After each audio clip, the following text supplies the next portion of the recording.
Good morning students. SV academy Rawla की online classes में आपका हार्दिक स्वागत है। Class 6 subject English, poem the kite. पिछले वीडियो में अपने द काइट पोइम के बारे में पढ़ा, जिसमें हमें एक सिमिली के माध्यम से, एक उपमा के माध्यम से एक पतंग के बारे में बताया गया। साथ ही साथ हमें एक लिटरेरी टर्म के बारे में भी बताया गया।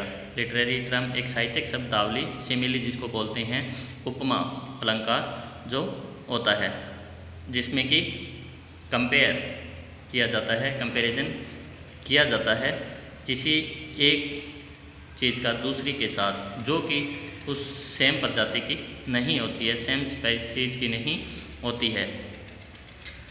तो हमने जाना था कि किस तरह से एक पतंग आसमान में जब उड़ रही होती है तो चमकीली दिखाई देती है।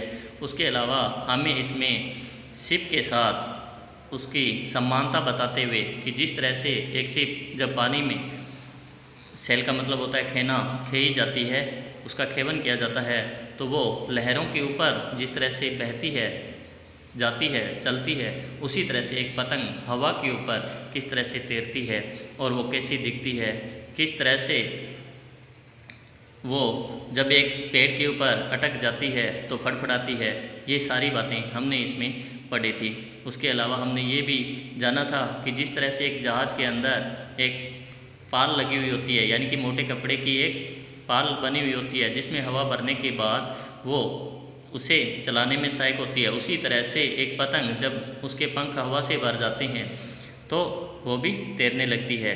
तो ये सब अपने इस पोएम में पढ़ा था। आज अपने इसका होमवर्क करने जा रहे हैं। देखते हैं वर्किंग विद द पोएम। अब अपने को पता है कि पोएम में कुछ राइमिंग वर्ड्स होते हैं, वर्ब्स भी होती है, एक्शन वर्ड जिसको बोलते हैं। तो वो पहला क्वेश्चन है, list out the action words in the poem. Action words का मतलब जो वर्ब हैं, जो जिससे हमें किसी कार्य का होना या किया जाना प्रतीत होता है। A word which shows action, उसे अपने वर्ब बोलते हैं। तो कुछ वर्ब्स अपने को लिख के दी थी, बाकी हमने उस पोएम में देखते हुए लिखनी थी। तो पहली लिखी हुई थी action word dive, second dive, first dive, second dip, third snaps. आगे अपने लिखा है सोर्स, राइड्स, उसके अलावा climbs, pulls, falls, runs, blows, goes, उसके अलावा फ्लैप्स, FLAPS, फ्लैप्स। तो ये कुछ एक्शन वर्ड थे जो इस पोएम में आए थे और हमने उन्हें यहाँ पे नोट डाउन किया है। Find out the meaning of these words. तो इन शब्दों के अर्थ भी ढूंढने हैं। तो अर्थ के लिए अपने इसके वर्ड मीन किए हैं, जिसमें ये दिए हुए हैं। वो वर्ड मीन मैं आपको लास्ट में शो करूँगा, लेकिन आपने उन्हें जैसे ही पोएम सेकंड द काइट लिख के सबसे पहले वर्ड मीन करने हैं, उसके बाद में ये करना है। सेकंड है, read these lines from the poem. इस कविता में इन पंक्तियों को पढ़िए।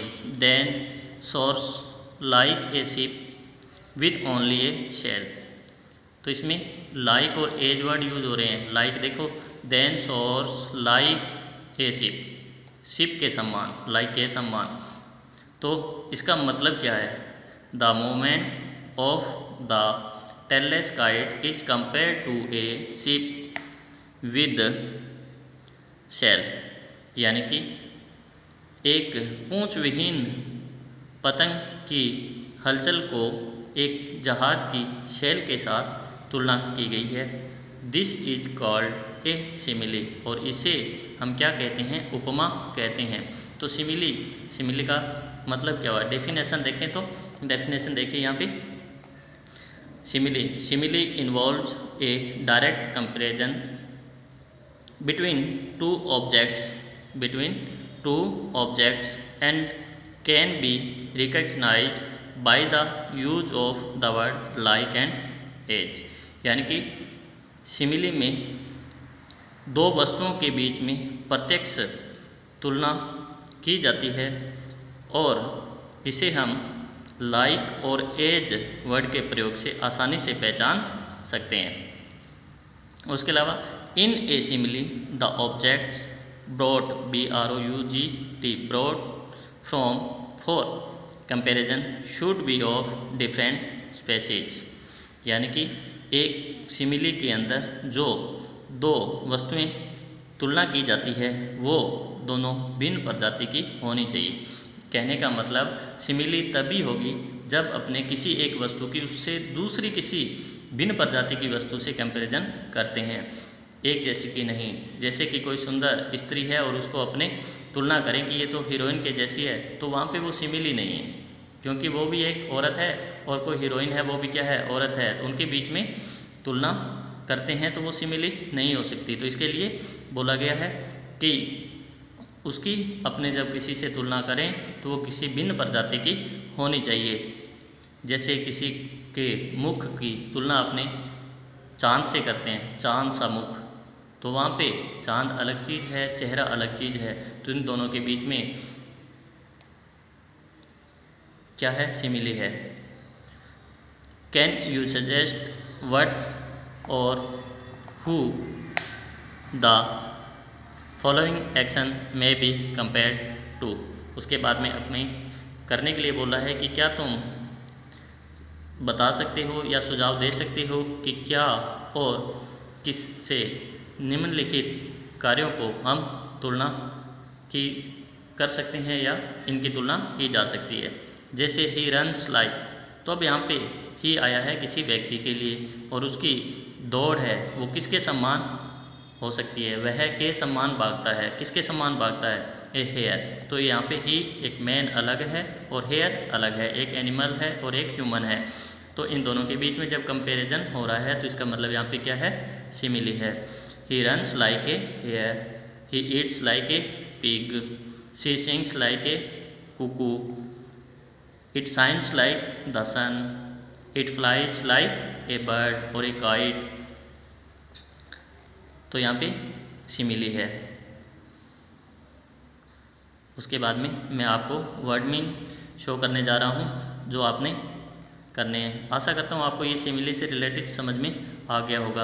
आप भी इस तरह के वर्ड जहाँ मिले जिसमें सेंटेंस लाइक और एज से कंपैरिजन हो तो वहाँ पे ढूंढने की कोशिश करिए कि इसमें सिमिली है या नहीं। वो कैसे कि अपने देखेंगे कि दोनों की प्रजातियाँ सेम है या डिफरेंट है।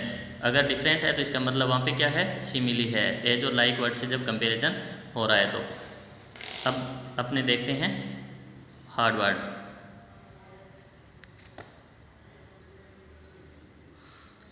Poem second, the kite. Word mean blue. Blue World अपने देखा था पोएम में किसके लिए यूज हुआ था, आसमान के लिए। अब एक और है कि ये पोइम में जो वर्ड मीन मैंने लिखे हैं वो अपने पोइम के हिसाब से लिखे हैं, हो सकता है डिक्शनरी में इनके मीन अलग हों। ब्लू आसमान, डाइव DIVE डाइव गोता लगाना, डिप डुबकी लगाना, स्नैप्स आवाज़ करते हुए घूमना, सोर्स नाद या ऊपर उठना, टाइड्स लहरें, राइड सवारी करना, क्लाइंब चढ़ना।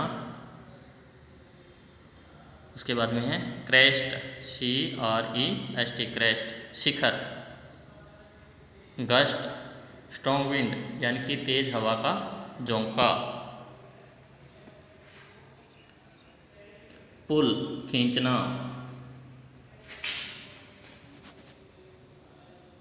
सीम्स प्रतीत होती है, स्ट्रिंग डोर, स्लेक ढीला, ब्लोज बहती है,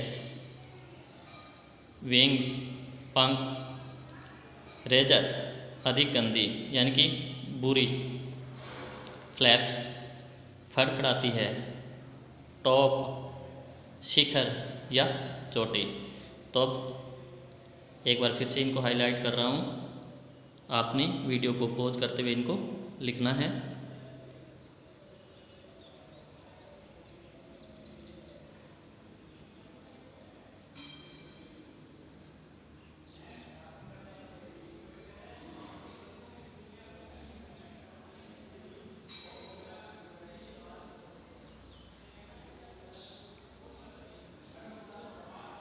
आशा करता हूँ आपको ये पोइम अच्छी लगी होगी और आपने इसका होमवर्क कंप्लीट करना है और साथ में लर्न भी करना है। Thanks for watching.